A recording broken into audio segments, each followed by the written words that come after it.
lesson observing the minute of silence to the victims of the genocide.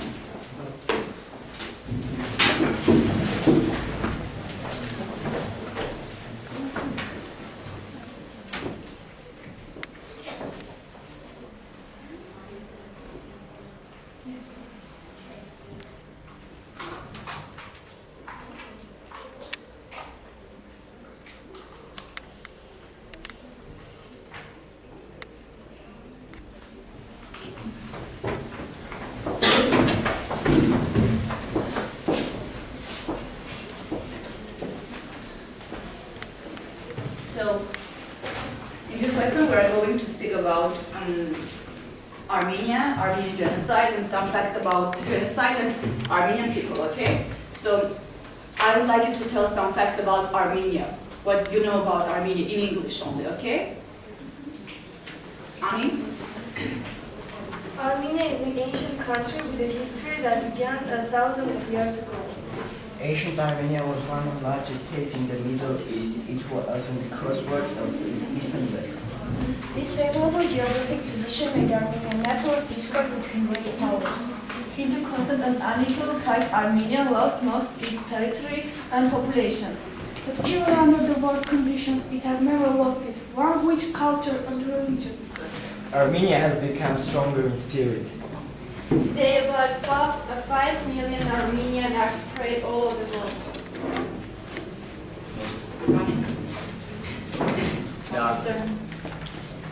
Most of them migrated the Armenian genocide in the beginning of the 20th century. Yes, after the Armenian genocide, okay? But even in foreign countries, Armenians remember their home. Let's see how they sing Armenian patriotic songs. Okay, now we'll see a patriotic scene which is sung by Armenian kids, Armenian teachers abroad in California. And I want you to see, even though they live in a foreign country, their spirit, their Armenian spirit still lives in them, okay?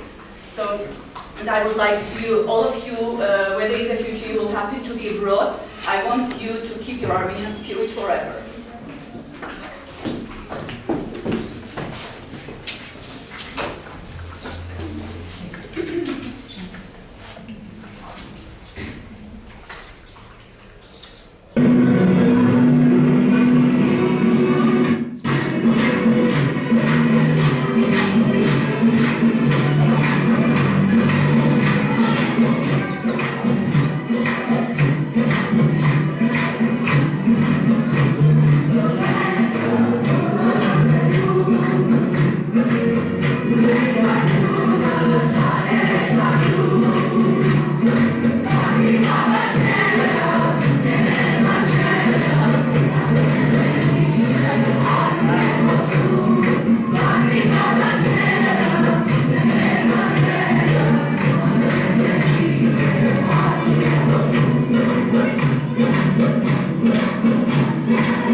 it says just the red tulips covering all the mountains. Everything is covered with red tulips. What do you understand by red tulips covering by the mountains?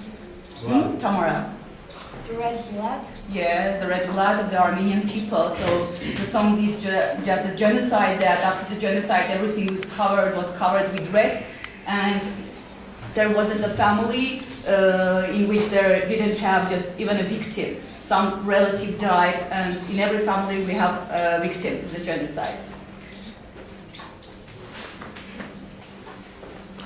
Լսել եմ, որ յուրաքանչյուր ազգ իր ցավի մասին պետք է խոսի իր մայրենի լեզվով։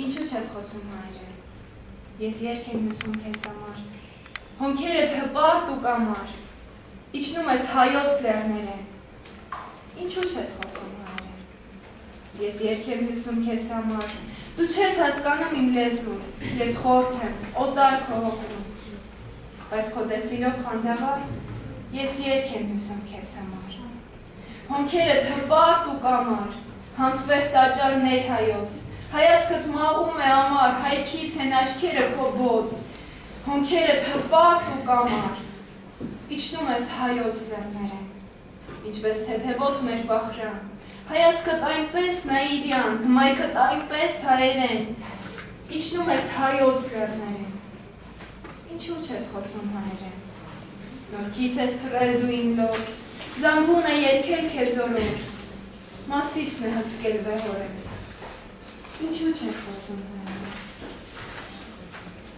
Ինչպես Անահիտն ասեց, մենք յուրաքանչյուրս պետք է իր շտերի լեզվով, դասում ենք շարունակենք հայերեն լեզվով, այժմ կզարթանանք Ղարաբաղյան շարժման հայտնի հերոսներից մեկի ստեղծագործական ուղու այդ բոլոր իր խորհրդական հերոսական արարքների մասին, ինչու են Ղարաբաղյան շարժման մասին ընտրել հերոսներից, որովհետև 1.5 տարեկանից ոչխանալով նա ապրել է Իվանեցի Գրիգոր պապի հետ, որը 30 տարի շարունակ նրան դաստիարակել է այդ ոգով։ Նրանք երկուսով ապրել են այդ հիշողություններով եւ այդ սպին, եղերնի սպին հավերժ կմնա նրանց հոգում։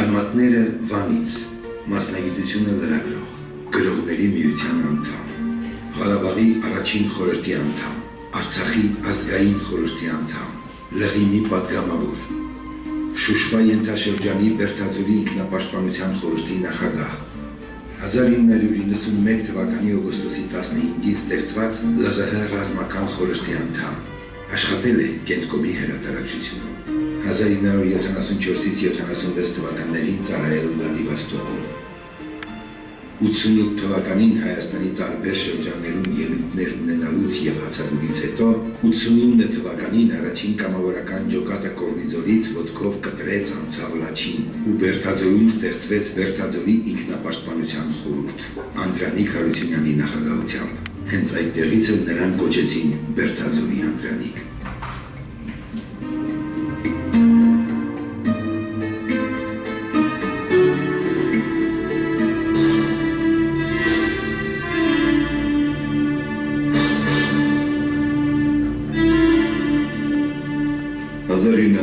թվականին Անդրանիկ Հարությունյանը ձերբակալվել է և տեղափոխվել Շուշվա-Բերդ, ապա Ստեփանակերտ, հրաշքներ ունեցավ և Անդրանիկը փրկվեց, իսկ Ադրբեջանի հեռուստատեսությունը մի շարք հայհոյանքներ ուղղելով նրա հասցեին հայտարարեց առաջին գլխագիրը՝ 5 միլիոն Միացյալ Նահանգների դոլար։ 1990-ի նոյեմբերի 2-ին մեծ շենի դպրոցը անվանակոչվեց Անդրանիկ Հարությունյանի անունով, ուր դպրոցական համազգեստի փոխարեն զինվորականն էր և դասավանդվում էր ցեղակրոն առարկան։ Ես և իմ պապը 30 տարի շարունակ եղարն հետ միասին ապրել ենք մի տան մեջ։ Ես տեսել եմ ահավոր կարոտի մահաբեր շունչը մեր ընտանիքում 30 տարի։ Իմ վանեցի գույրացած պապի, որի աչքերը հանրել ջերդեց է, ես տեսել եմ, թե ինչպես կարոտած գլուխը տմտմբացնելով այդ ծերուկը գուցե ինչ-որ ներքին բենազդով միշտ դերեսը շուր էր տալիս դրդարած։ Ես չեմ ուզենալ հանգարց երբևէ որևիցե բերտաձորցի դեմքով շուն գա բերտաձոր որպես գետեանապա։ Դա ամենասարսափելին և ամենակորստաբերն է, թե հողի, թե հայրենիքի իմաստով, թե մարդկային որպես այդպիսին, որպես էթնիկական տեսակի, որպես ավելի ամուր, ավելի պատրաստված հայ տեսակի կորստին։ Հոգեբանական նման խաթարումները մեր ազգին հասցրել են այս ծայրագույն ծանր վիճակին։ Ես շատ կուզենայի, ես արդեն համոզված եմ և գիտեմ, որ բերտաձորցիները արդեն կարոտում են, արդեն Կորնիձոր գյուղից նայում են Բերտաձոր որպես գետեանապը և կարոտից սրտները լցվում են։ Ես հավատում եմ իմ ժողովրդին, որ նրանք հետ կվերադառնան, ու նրանք պարտավոր են հետ վերադառնալու, այլապես ապրելու համար ուրիշ ոչ մի պայման լինել չի կարող։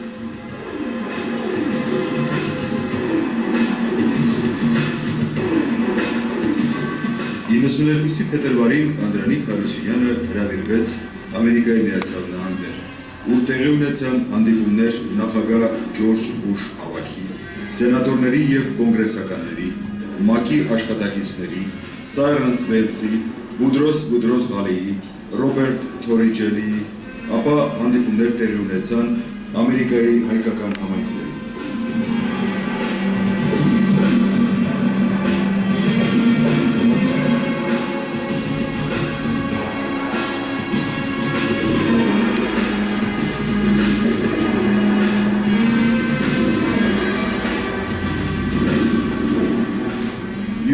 Մարտի իրավունքների պաշտպան Անդրեյ Սախարովի հուշամեդալը Անդրանիկին հանձնեց Սախարովի հայրի Ելենա Բոները և հուշի հետ հանդիպման ժամանակ կանխվեց Բաքվում գտնվող Անդրանիկ Հարությունյանի 5 զինվորների գնդակահարությունը։ Մինչ այդ ՄԱԿ-ի շենքի դիմաց կազմակերպվեց ցույց, ՄԱԿ-ում ելույթից հետո Կարմիր խաչը այցելեց Բաքվում գտնվող բանտարկյալներին։ Ապա կազմակերպվեց կոնգրեսականների ստորագրահավաք ի նպաստ արցախյան հարցի, ինչպես նաև շրջափակումը վերացնելու միջամտության։ Անդրանիկ Հարությունյանը այցելեց Միացյալ Նահանգներում ծմահ բանտարկյալ Համբիկ Սասունյանին։ Այցի ընթացքում Անդրանիկ Հարությունյանը եղավ անվանի քանդակագործ Վարազ Սամվելյանի արվեստանոցում։ Ելույթ ունեցավ Մոնտեգալոյի հայկական հուշարձանի մոտ։ Ներկա եղավ հայկական դրոշի բարձրացմանը։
Պարզապես կարելի է զարմանալ, թե ինչպիսի հարուստ կյանքով է ապրել Անդրանիկ Հարությունյանը, ազատամարտիկը, քաղաքական գործիչը, լրագրողը, բանաստեղծը, գրողը։ Տպագրվել են հոդվածներն ու էսսեները Հայաստանում, ԱՄՆ-ում, Ֆրանսիայում, Բեյրութում։ Զոհվել է 1992 թվականի օգոստոսի 28-ին։ Հաչյունն ամփոփված է Երևանի եռաբլուր պանթեոնում։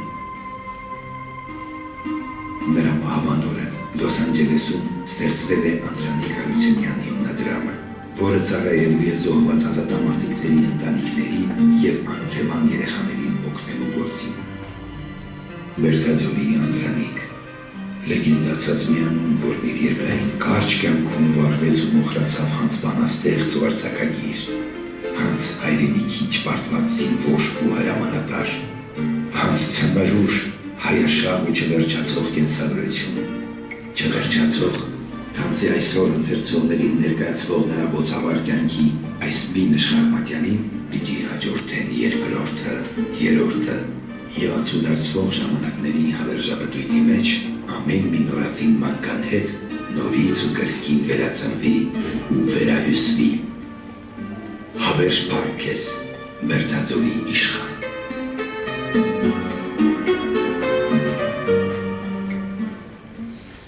Հացանոթացանք Անդրանիկ Հարությունյանի կենսագրությանը, տեսանք, որ նա ապրել է շատ կարճ, բայց այդ կարճ տարիների ընթացքում ձեռք է բերել շատ հասել է շատ բաների, որոնք շատ մարդիկ ապրելով երկար երբեք չեն կարող հասնել։ Եվ միշտ հիշատակը նրա բան մնում է շատ հայ ընտանիքներում։ Այժմ մեր աշակերտները կցանկանան, քանի որ ասացին, որ Անդրանիկ Հարությունյանը եղել է գրել է բանաստեղծություններ, գրողների միության անդամ, գրել է պատմվածքներ, բանաստեղծություններ, այժմ մեր աշակերտները կցանկանան ներկայացնել նրա պատմվածքներից մեկը, որը նվիրված է իր Գրիգոր պապին։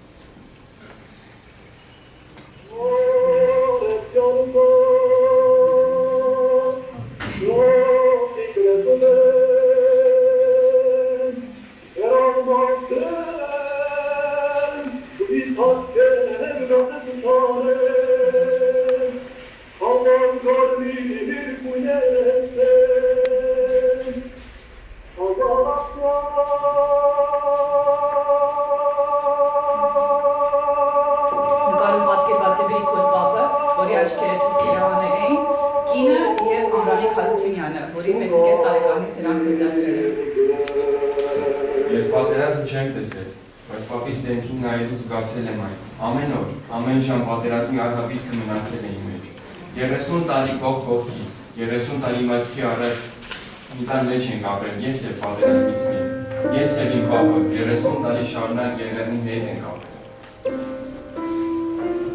Վանեցի Գրիգորը, որ ունեցել էր կապույտ, անսահման կապույտ աչքեր, որոնց նման կապույտ էր երկինքը և գուցե իր հարազատ վանալիճը։ Ծնվեց գարնանը, երբ աշխարհում զարթոնք էր, ապրիլյան զարթոնք, և վան քաղաքի այգեստան թաղում ապրիլյան էտորը զրնգաց մականջիչ։ Մարդիկ եկան վարժապետ Մանուկի տուն, ինչպես հայկական այոց կարգն է։ Եկան ու աչքալուսանք խմեցին, և քանի որ զարկի տոներն էին, Խրիմյան հայրիկը սեղանն օրնելուց հետո օրնեց նաև մանկանը, և մանկան անունը կնքեցին Գրիգոր։ Հետո եկավ, բոլոր օրացույցների գլխին բազմեց 1915 թվականը, հայոց աշխարհում երկինքը մթնեց, հայոց տատիկները չհասցրին սև հագնել, սկացող չկար, կար միայն մեռնող, վանը լիքն էր գաղթականներով, հազարավոր մարդիկ սոված, բոբկավոտ, կիսամերկ, Վանեցի վարժապետ Մանուկի և նրա սաների համար Ջևդետ անունը դարձավ պատերազմի խորհրդանիշ,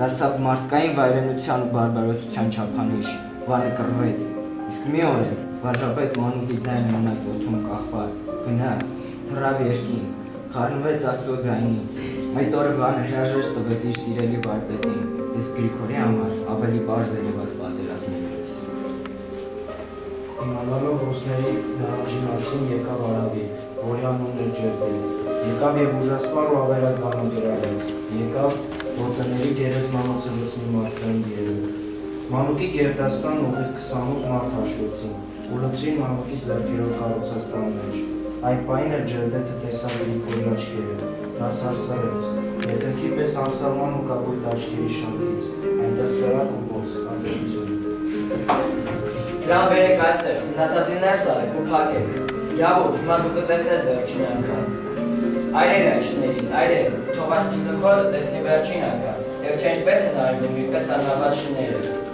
Իսկ քեզ յավու չեմ սատկացնի։ Դու պետք է ապրես, դու հիշես այդ մարդավորը, պիտի կուրանաս, եւ այս գրակից բացի ոչինչ չտեսնենք քո աչքերում։ Հանել սրա աչքերը եւ թող գնա։ Գրիգորը նայում ծովի կողմը, ծովը հանգիստ է, ասես ոչինչ չէր եղել, ոչ գրակ, ոչ մարդիկ, ոչ հան։ Ծովը նրա աչքին շատ հարազատ ելևաց, վերջին անգամ տեսած ծովն ու արևը իրար են կաղարնված։ Արնացավ, երբ ինչ-որ հայերեն բարեր էին ոստում ակակին։ Գրիգոր տղաս, այդ ես եմ ձեր հարևան Վարդանը, Հակոբը գտավ քեզ, մենք էլ քեզ բերեցին գիշերը ու ճամփան ծնող։ Իսկ բանը շատ հեռու է, բան էլ չկա։ Բարեցի Գրիգորը հասել է չնայած։ Պարենցի գաղթական գդյունքոն նրա ձեռքից սրնայց Վարդանը կես գիշերի մոդաներ չմայացին հավսամանքին, երկար թուտեցին։ Մինչև պատի տակ մի փոքր տեղ գտան ու նստեցին։ Այստեղ հազար բանեցի,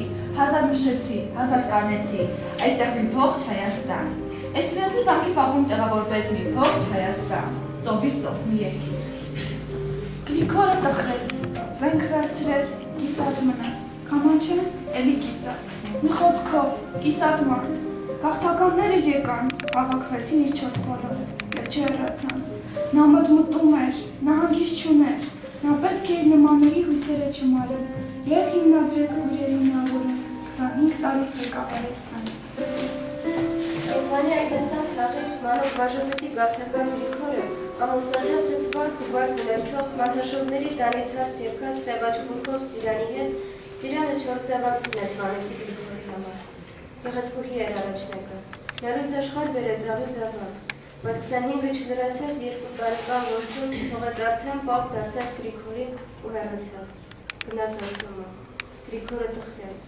ուրբացավ իր ծոցում մեծացող որբի պես։ Գրիգորը հառաչեց ու որբացավ, գրկեց թորան ու որբացավ, ջերմացրեց ու որբացավ, և մի օր էլ ճանապարհեց զինվոր դառնալու, տագնապեց ու հպարտացավ, հառաչեց ու սպասեց։ Սպասեց ու վերադարձին խնջույք արեց, հպարտացավ, պարծեցավ ու լռեց, ուսում այդպես, թորը սպան ծառավում էր։ Բոլորը նախանձում են գաղթական Գրիգորին։ Ու եղավ մի օր, երբ գաղթական Գրիգորը նորից տխրեց։ Նա ճանապարհեց իր թորանը դեպի ուրիշ մեծ քաղաք, մայրաքաղաք։ Ճանապարհեց ու վախից չհարցրեց էր, թե երբևէ կվերադառնա։ Երբ մի օր արձորը կարդալու այն թորան բանաստեղծությունները, նա հավաքել էր ինչքան ծանոթ ընկեր ու ներ վերև լսել էին, նախանձել Վանեցի Գրիգորին։ Իսկ Պոլսեցի Խաչիկն ասել էր, այդ դասների մեջ մենք երբենք, տեսնեն ինչ դրադարձած։ Իսկ ես թորա ու գնացի հեռուն էր,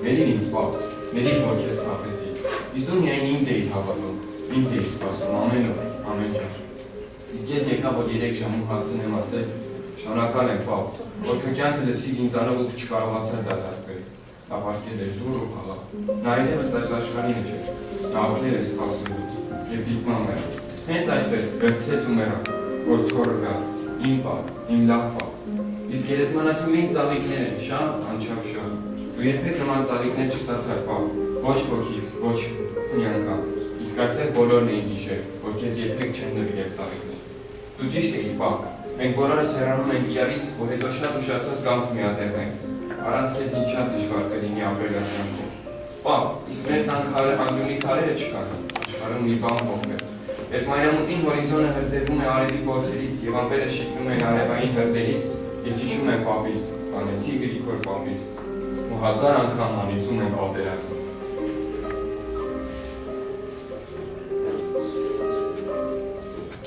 Ահազարդացանք մի պատմություն, թե ինչպես Եղեռնի արհավիրքները կարող են ծնել Ղարաբաղյան պատերազմի հերոսներից մեկին Անդրանիկ Հարությունյան, որին այժմ անվանում են Բերդաձորի իշխան։ Գրիգոր պապն այլևս չկա, բայց նրա կապույտ աչքերը փայլում են, քանի դեռ կա նրա ծոր Վահագն Հարությունյանը, որը ժառանգել է նրանց կապույտ աչքերը։ Կապուտակ Սևանը մեր երկրի զմրուտ, Blue Seven is the emerald of family. Կապույտ աչքերը մեր գենի մի մասը, The blue eyes are part of our genes. Անդրանիկները մեր ազգի քաջերն են. Andronics are the heroes of our nation. Մենք հիշում ենք և պահանջում, remember and demand.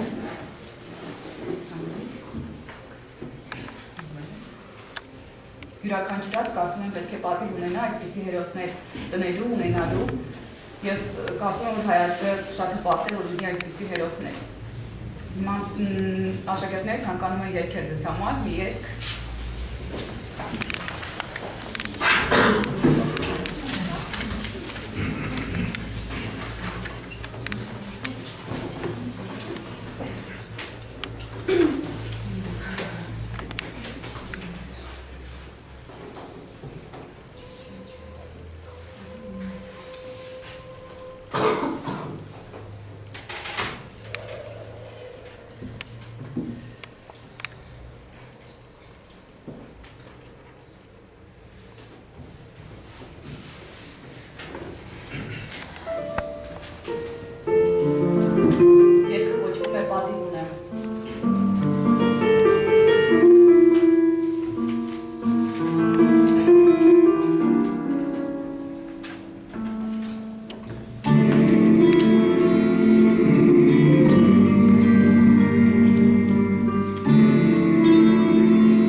Վերջին խոսքեր պատիվ ունեն Բիբլիական մասիսի պես Դուք միշտ տեսոր հայոց բարեր պատիվ ունեն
Այսպիսի պատմություններ, ինչպես մենք ներկայացրեցինք, շատ են Հայաստանում և բոլորը շատ լսել ենք բոլոր ընտանիքներում։ Այժմ կլսենք մի պատմություն, ևս մեկ պատմություն, որը պատմում է մի ամերիկահայ թորնուհի իր տատիկի մասին։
There was a historic Armenian civilization that at one time extended across Anatolia.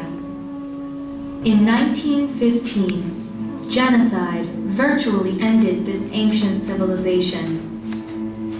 My great-grandmother was one of the few to survive. Genocide is the deliberate and systematic destruction, in whole or in part, of an ethnic, racial, religious, or national group. The Armenian genocide was the first modern genocide. It was a prototype for the Holocaust and set the standard for manipulating new technologies for mass murder. Trains and telegraphs were new and innovative advances that much of the world celebrated. For the Ottoman Turks, such inventions made it possible for them to send orders across the Anatolian plain to round up and execute or deport Armenians. Mass murder made easy. The Armenian genocide began under the cover of World War I. On April 24, 1915, over 200 Armenian leaders were arrested in Constantinople. Hundreds more were detained in the following weeks. They were sent to prison in the interior of Anatolia, where most were executed, and the remaining men were placed in work battalions. This marked the beginning of the genocide.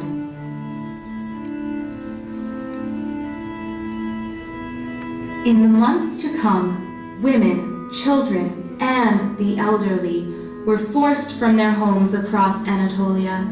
They were murdered, abducted, and deported. Most were forced to walk through the desert with no food, clean drinking water, or proper clothing.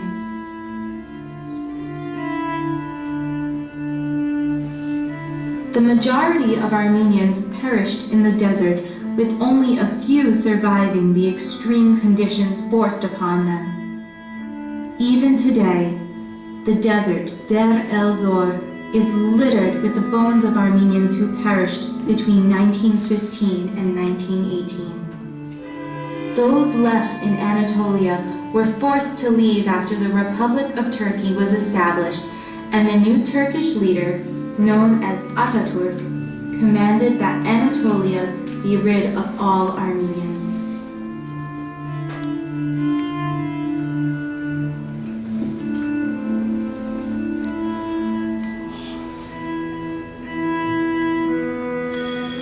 By 1923, a 3,000-year-old civilization virtually ceased to exist. 1.5 million Armenians, more than half of the Armenian population in its historic homeland, were dead.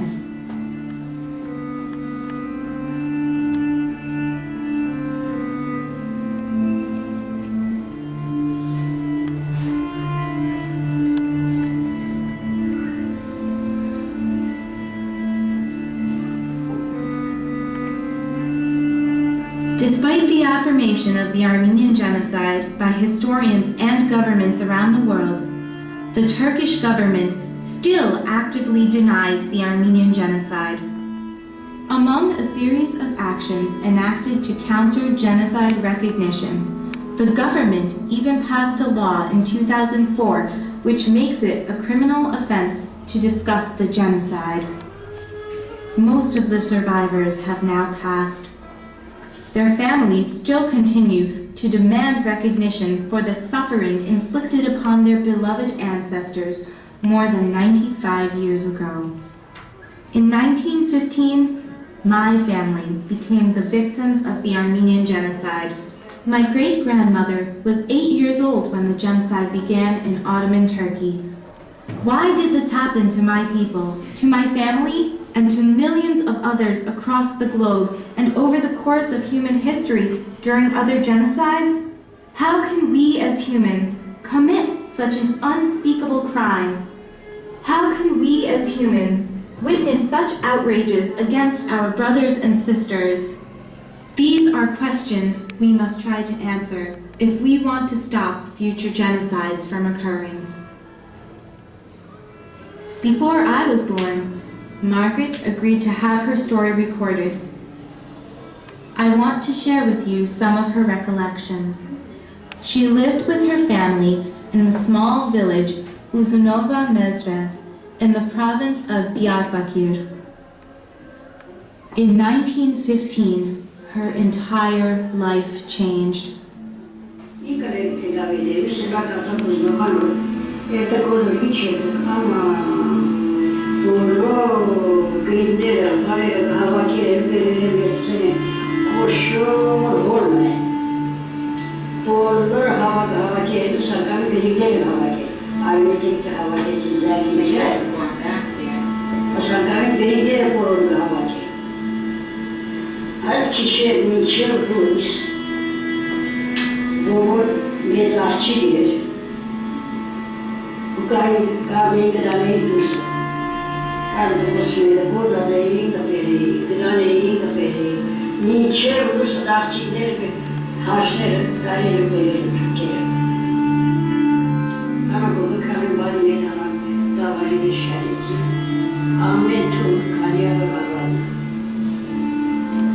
Her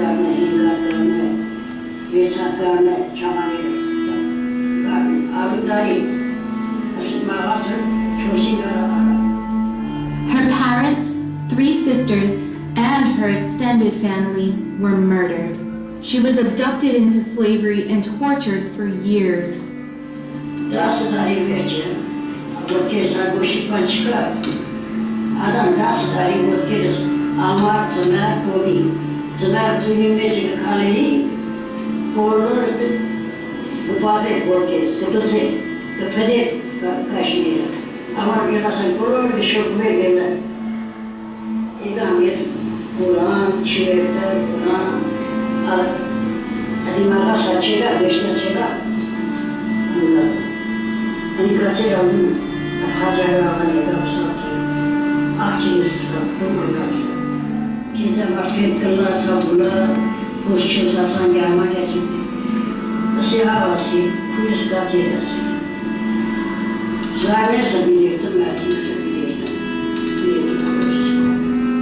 In 1922, her older sister, the only other survivor from her family, found Margaret and helped her escape.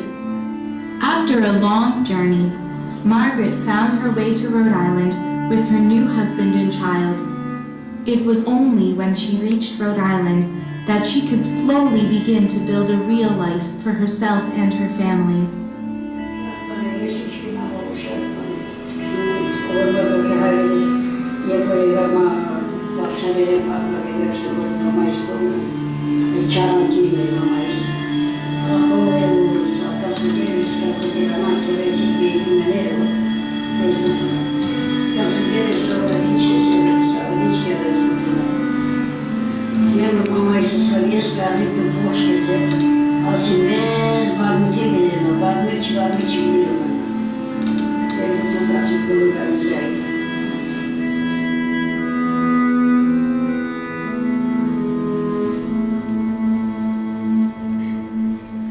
Armenian folktales end with the phrase, 3 apples fell from heaven, 1 for the storyteller, 1 for he who listens, and 1 for he who understands.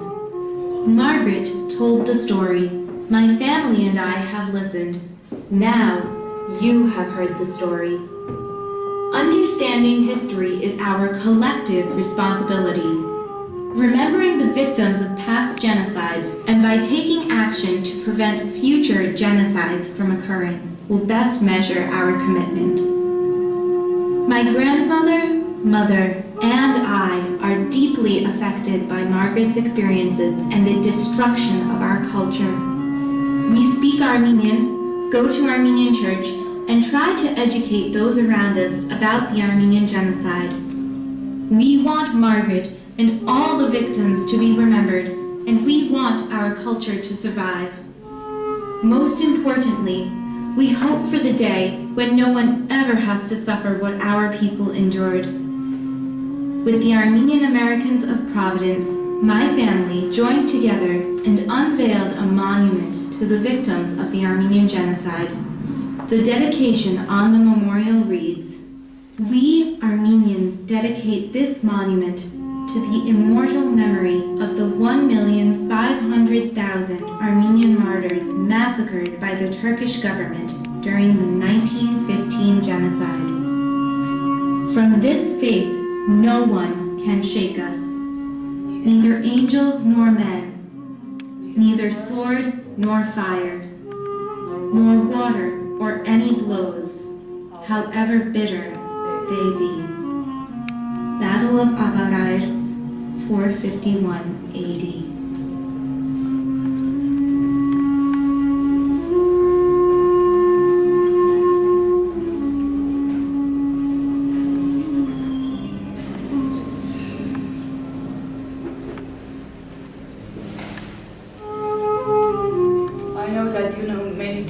About the genocide, but I would like you to just tell me a few things about genocide, and I want you to say just what things we should remember related to genocide. Anahit, what things should we remember? Genocide can happen anywhere. Yeah, it can happen anywhere. What else?